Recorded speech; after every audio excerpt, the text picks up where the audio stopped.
Hello, my friend, wherever you are. I'm sending you love, the power of positivity, and vitamin D somewhere up there. But my friend, welcome to the Godzillionaires Club.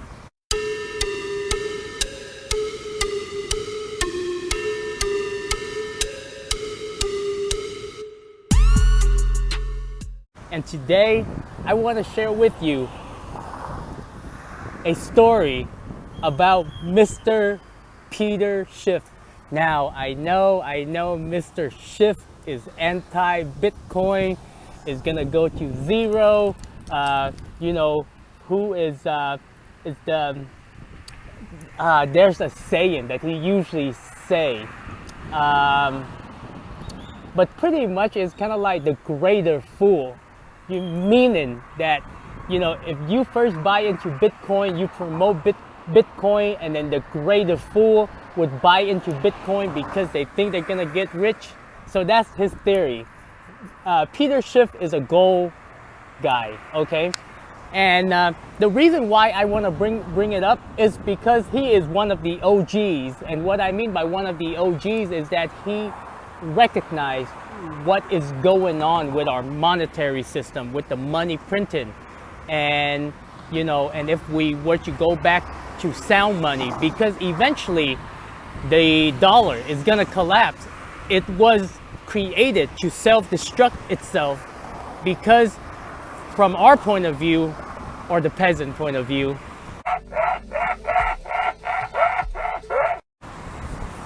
the economy just went to shit because of an event. But if you take a step back, the reason why that is, why the dollar, and not just the dollar, this happened throughout human history. It self-destruct because it's a process of transfer of wealth, okay? And I remember probably a few months ago, so by the time you watch this video, it's probably gonna be 3 or 4 months later, but right now we're in February of 16th, okay? And BlockFi just pay out the SEC $100 million. Now, I don't know if they're sleeping with each other, but we'll see, because BlockFi been really on point, transparent. But then, like what Peter Schiff was saying, like right before this BlockFi event happened, all of the FTX, like founder of FTX, and not the founder of Coinbase, I think he sent someone there, but also Circle and all the big people, all the 5 people, running our big players in the cryptocurrency space, and they were supposed to educate whoever they were given a hearing to. And then Peter Schiff was like, all of these companies eventually they're gonna cave in, and that's what happened with BlockFi, the way that I see it. And the crazy part was, before the settlement with the SEC, BlockFi created a wallet that is different from the BIA, BlockFi interest account wallet, but it's just a wallet where you put your money in. And basically, I kind of question, okay, is it more secure? Is there insurance for it? And I don't think, I haven't looked up the answer, but I think it's pretty much the same. You just don't get interest off of it. However, when that wallet was created, there was an agreement. If you don't sign that agreement, you cannot log onto your account. There are 2 things that are infinite: the universe and dumb bitches. And being screwed over, with contract. When I first started real estate, when anyone or institution or company has the upper hand when it comes to like a contract, chances are the probability of you, the client, or myself in this case, get screwed over. Screwed over meaning that if anything goes wrong, they have the upper hand. Now, the crazy thing about this new agreement is that they can change without letting the client know. Without, for me, it's like, okay, so that happened. And then, with the settlement. And then when we look at Canada and what's going on with the truckers, I'm not talking about GoFundMe, even though what they did was pretty messed up. And supposedly Ron DeSantis is going after them because what they're doing is so illegal. At first they were trying to keep the money, and then they were like, we're going to distribute it to the charity that we want. Like, really? Man, but con, holding on to anger. It's like drinking poison and expect the other person to die. Anyway, I get so emotional when I talk about it. But what are the chances of that, of the new agreement and the BlockFi settlement, and then what we're seeing with the truckers in Canada? Now, the moment I heard about it, with Zach Prince, because I was watching Pomp, and he was talking about, there was a tweet storm with Zach Prince. He's the founder of BlockFi, and Flory is the co-founder. But pretty much after what I heard, I just took everything out of my BlockFi interest account. At this point, I'm not even interested in the interest that they're paying. When they first started, when the company first started, I think it was roughly about 5 to 6%. Now we're down to 4 something percent. With stablecoin is about 9%. But then I feel like, for anyone to put that kind of money into a company, and then at the same time, like at this point, if you were to take it out, you cannot add any asset to your BIA account. You kind of have to leave it in there. And the other part is, when it comes to regulation, especially all the people that are advocating for regulation in the crypto space, yes, I know when it comes to the wild, wild west, it's horrible because people tend to scam other people and crimes are committed and nobody is being held accountable. Now, people that are advocating for regulation in the crypto space, okay? What about the Fed? What the Fed is doing, isn't that illegal? How come we're not talking about that? How come we're not advocating for regulations? How come we're not doing oversight? How come we're not doing an audit? Don't smoke crack every day. And, and even if the people in the crypto space trying to follow the rule of law, they can't, because if you have bad regulations that will stop innovation, then and companies have to comply, it means that there will be no growth, okay? And the crazy part about this whole thing is that Bitcoin is supposed to be decentralized, but what I'm seeing with companies that are following the guidelines, they are the ones that going to be the chokehold for decentralization. So recently there was another case where FBI or CIA, I don't remember which organization, but the couple that were caught for stealing Bitcoin. Now, if the Bitcoin that they stole, or at least allegedly the Bitcoin that they took, it can be blacklisted.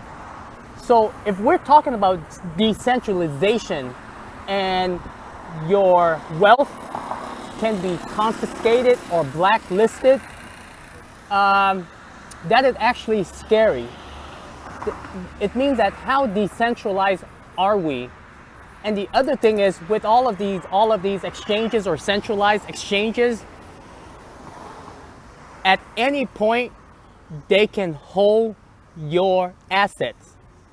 And and we kind of see it. It's like, I've heard a lot of stories with Coinbase, and Coinbase, Facebook, they're buddies. A lot of these like companies, they're buddies, okay?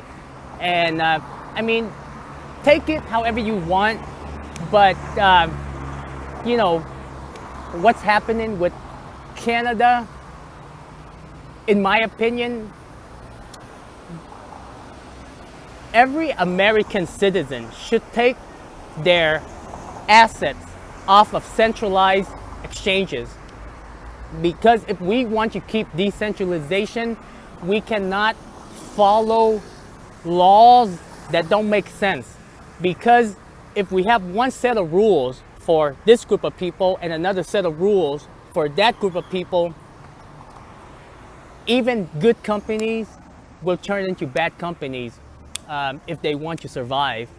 Dear universe, can you understand me? Bless my family, guide us all before we fall into insanity. I'm making a point. And in my opinion, it's really unfortunate what's happening. Yes, I do agree that there should be regulation in the crypto space the right way, because you know, we can't have double standard. It has to go across the board. And what Tom was saying is that, you know, with Wall Street, with, you know, with banks, it's easier for them to get a license than the crypto exchange, or if you run in anything that crypto related, it's actually much harder to get a license. And, you know, I'm not in the business, so I you know, I can, the way that I intake information is that I observe someone over time and how accurate they are and their team are when it comes to gathering information and how much knowledgeable they are. That's what I'm good at.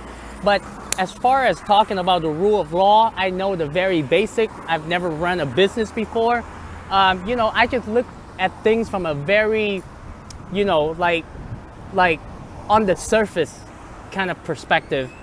And that's what I see that's happening with the crypto space. All of these companies in the US are gonna cave in, and it's unfortunate, but I think innovation is dying in America, and that is the precedent that we set with BlockFi. Take a hit.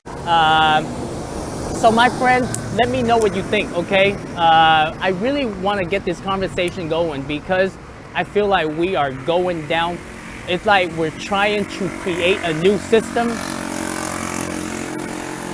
It's like same shit, different toilet. That's what I'm saying.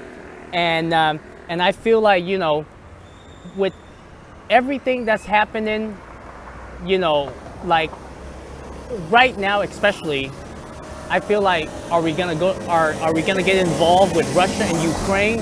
What about the Canadian truckers? What about the feds and what they're doing?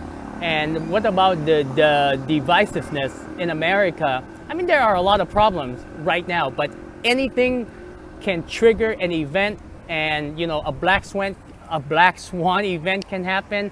And boy, at that moment, do you want to hold on to your gold? Do you want to hold on to your silver? Do you want to hold on to your Bitcoin, Ethereum, and the rest of the cryptocurrencies, okay? Because we want to keep it decentralized, my friend, not your keys, not your coins, okay? We have to keep it that way. We cannot rely on centralized exchanges because they are following the rule of law. And sometimes, I'm not saying all the time, who knows, but it might be one big orgy as far as we know. Wisdom. So my friend, let me know in the comment below what you think of this whole crypto space, where we are going, and the reason why Bitcoin was created was to be decentralized from our monetary system, sound money, right? And if we're gonna do that, then I guess the people that are in the crypto space, you guys have to take charge, and you guys have to keep it and keep everyone on their toes. And what I mean by that is that if we're gonna regulate, we gotta regulate the right way. If people are doing something wrong, we have to call them out. People have to be held accountable.